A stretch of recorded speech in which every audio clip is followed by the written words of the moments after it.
Ikaze mu kiganiro Barada Vibes. Iki kiganiro ubushize nari nakoze ku bwoko bw'abahungu abakobwa badakunda, noneho tugiye kureba abakobwa rero abahungu batinya cyangwa se bagendera kure. Hari umukobwa wizirika cyangwa se udashaka ko umuhungu bakundana hari aho ajya batari kumwe.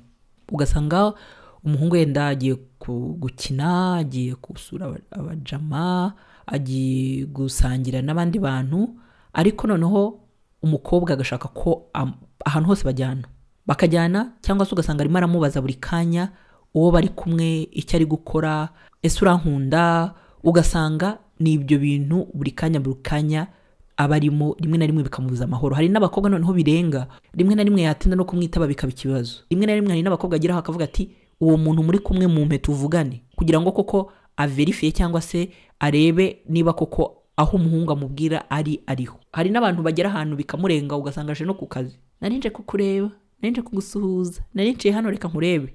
Gukina umupira yamuherekeje. Hari abahungu babikunda akamubwira ati nta kibazo, ngwino tugende. Ariko nanone hakaba n'igihe usanga ari ukubura ko agira, kuko ubikunda ukanensista bikanakubabaza iyo mutajyanye, akabura uko abigenza akavuga ati ngwino tugende, ariko atabyishimiye. Rimwe na rimwe n'abajama bakamaze tsuye ngo umujyanye hehe. Ugomba kumuha umwanya we. Undi mukobwa cyangwa se undi bwoko abahungu badakunda ni umukobwa ukunda kwishyira imbere muri buri kintu, agashaka kuba ari ugaragara, urebwa, uvugwaho, witabwaho, mbega ugasanga ashaka ko ubuzima bwose ari we bushingiraho, ari we witabwaho. Bitaba ugasanga yabigize birebire, intambara yarose. Hari igihe ashaka kwishyira imbere kugira ngo agaragare, bamuvuge, bamukunde, babone ko ari umuntu wahatari. Batabibona ntago bankunda, ntago banyitayeho, ngewe se baramvuga, ngewe se babonye banyitaho, ko kana kari we bareba. Ugasanga yabigize birebire cyane. Ubundi bwoko bw'abakobwa abahungu badakunda ni umukobwa ukunda ibintu by'igiciro, byaba ari ibyo atunze cyangwa se akaba yifuza ko umuhungu abimugurira. Umukobwa ukunda ibintu by'agaciro usanga umunsi wa mbere muhuye, mutangiye kuganira, atahamenya amafaranga uhembwa, inzu ubamo, uko uyikodesha, ese ufite imodoka, utwara ubuhe bwoko, ufite telefone, ubwo se ntihenze. Ibintu byinshi cyane nyine ugabona mu biganiro arimo akubaza, yita cyane ku mafaranga ufite n'ayo uhembwa cyangwa se ayo uteganya kuzahembwa. Hari n'igihe noneho uyu mukobwa nibwo muracyamutereta, muracyaganira, usanga mu bikorwa bye cyangwa mu magambo murimo mugirana atangiye kukwereka ibibazo afite, cyane cyane bya bibazo by'amafaranga.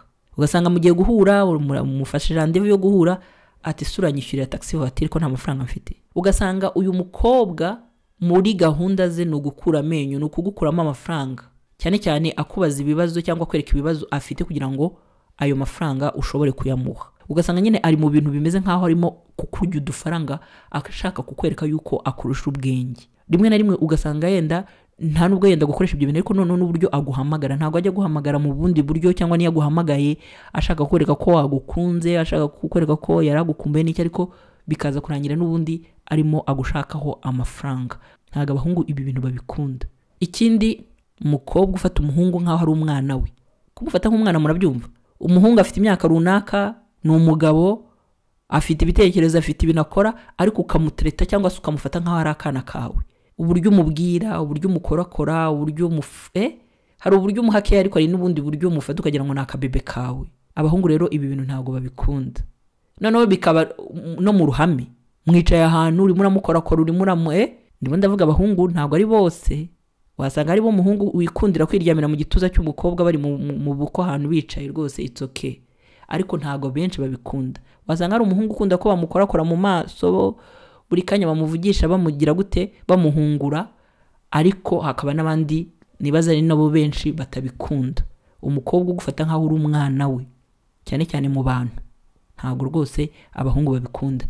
Umukobwa uvuga cyane, akagira gutakima abandi ijambo, akajya impaka, ugasanga buri gihe afite inkuru nyinshi zidashira, rimwe na rimwe zituma agira usanga arimo anashwana n'abantu. Ntago umuhungu cyangwa abahungu bakunda umwe n'uyu mukobwa, bamwe na bamwe, kuko hari n'abahungu bikundira abantu bavuga, cyane cyane bakunda kuganira, nyine agahura n'uwo muntu bagahuza bakaganira, ugasanga aravuze ati uyu nguyu niwe wanjye. mu kiganiro nakoze kivuga ku ubwoko bw'abahungu abakobwa badakunda twabonyemo umuhungu ujya impaka cyane. None mu bakobwa naho tubonyemo yuko umukobwa uvuga cyane nawe ntago abahungu bamukunda. Yego vuga uganire ntuceceke ngo ubikijumba, ariko nanone gukabya nabyo si byiza. Ikiganiro ni Barada Vibes, turimo turareba ku mukobwa abahungu badakunda cyangwa se bagendera kure.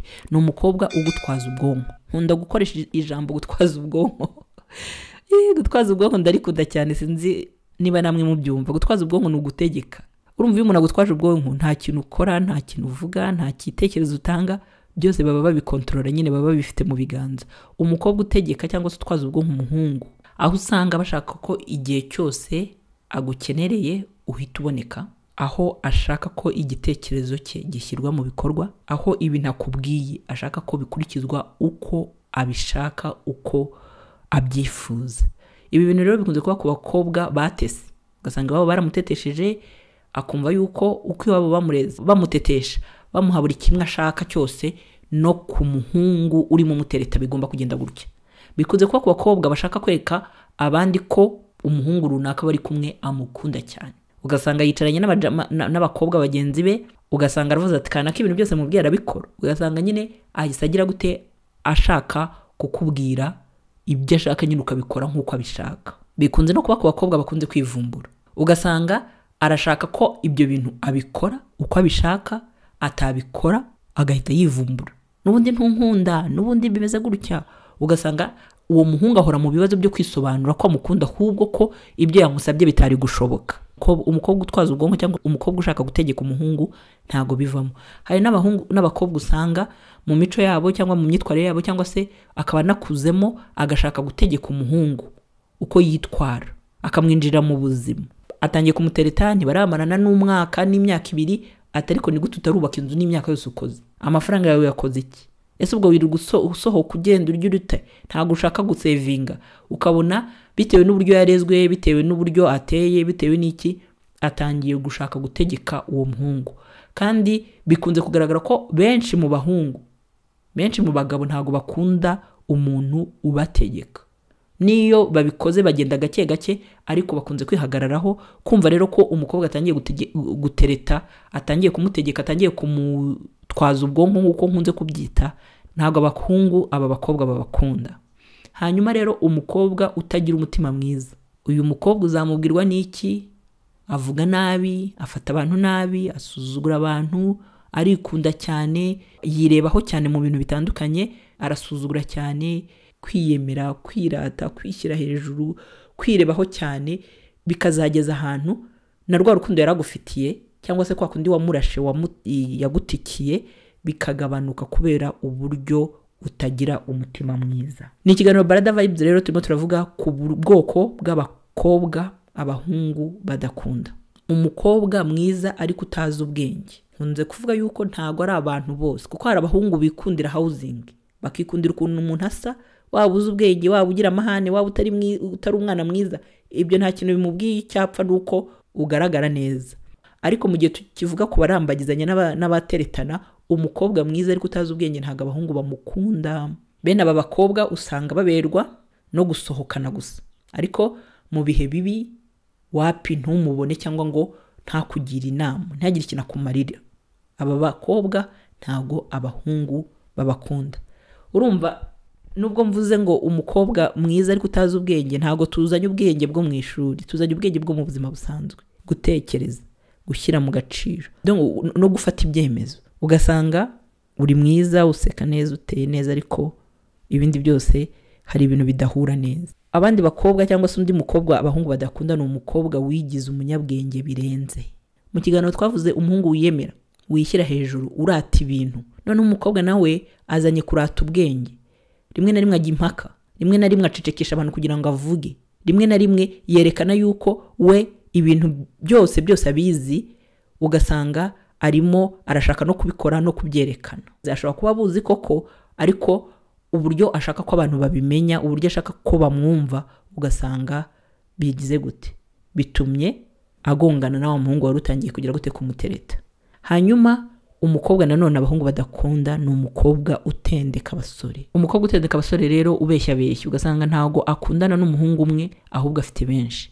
umukobwa ukundana n'abahungu benshi, abahungu ntago babikunda, baba bashaka ko nyine niba umukundana ari wowe wenyine. Nkora ikiganiro cy'ubwoko bw'abahungu abakobwa badakunda, naho twabonyemo yuko umuhungu umuhehezi hamwe bavuga yuko umukobwa atendeka ariko umuhungu we bamwita umuhehezi, ko nawe abakobwa batamukunda. Urumva ko byose rero ku mpande zombi biriho. Ntago umukobwa akunda umuhungu wirukanka mu bakobwa ujya mu bakobwa, ariko n'umuhungu nawe ntago akunda umukobwa ugira utendeka abasore. Nguko rero uko ikiganiro cya kimeze. Niyo mpamvu rero nsoza ikiganiro nkubwire ngo byanze bikunze mu buzima bwa buri munsi abahungu n'abakobwa barakundana, ariko hari igihe noneho umuhungu ashobora kukureka cyangwa umukobwa akakureka, ukibaza byatewe ni ubwoko bw'abakobwa abahungu badakunda. Tubonyemo umukobwa wizirika ku muhungu, ntiyemere ko hari aho yajya batari kumwe. Umukobwa ukunda kwishyira imbere muri buri kintu, umukobwa ukunda ibintu by'agaciro agashaka ko n'umuhungu abimugurira, umukobwa ufata umuhungu nk'aho ari umwana we, umukobwa uvuga cyane, umukobwa utegeka cyangwa se ushaka gutwaza ubwonko umuhungu, ushaka kumutegeka no kumujyana aho ashatse hose, umukobwa utagira umutima mwiza, umukobwa mwiza ariko utazi ubwenge, umukobwa wigira umunyabwenge bikarenga, ndetse n'umukobwa utendeka abasore. Ntago abahungu aba bakobwa babakunda rwose. Ufite igitekerezo, ikibazo cyangwa ikindi kintu ushaka kugeza kuri Barada Vibes, mfite nimero ya WhatsApp nkunda kwandikaho hano, ushobora kugira gute kuduha ibitekerezo.